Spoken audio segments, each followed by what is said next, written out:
আমি আপনাদেরকে চাল গুঁড়ো করে দেখাচ্ছি। এই যে আমি কিছু চাল নিলাম, এখানে চাল নিলাম, ঢাকনাটা লাগালাম। এইবার আমি সুইচটা ধরলাম, আর আমাদের এখানে নিমা জাপান লেখা আছে, নিমা ব্লেন্ডারে নিমা জাপান কিন্তু লেখা আছে এখানে।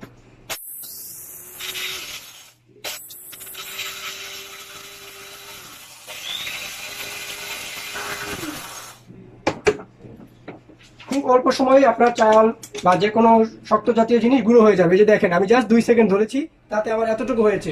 আমি এখন আবার ধরবো, আবার গুঁড়ো হয়ে যাবে। এই শীতের দিনে ভাপা পিঠা, যে কোনো পিঠা আপনি চাইলে এখানে চাল গুঁড়ো করে তৈরি করতে পারবেন। অনেকে প্রশ্ন করেন যে চাল গুঁড়ো করে পিঠা বানানো যাবে কিনা। অবশ্যই যাবে। চালটা গুঁড়ো করবেন এখানে, প্রথমে গুঁড়ো করে সেই গুঁড়োটা আবার এইখানে দিবেন, এখানে দিয়ে পানি দিবেন, তার জন্য লিকুইডটা রেডি হয়ে যাবে। তারপরে সময় এভাবে ঘুরিয়ে নিবেন। এই যে আমার চালের গুঁড়া, এই যে আমার চাল সম্পূর্ণ গুঁড়ো হয়ে গেছে। এখন আমি এখানে পানি মিশালেই আমার এটা পিঠার জন্য উপযোগী হয়ে যাবে।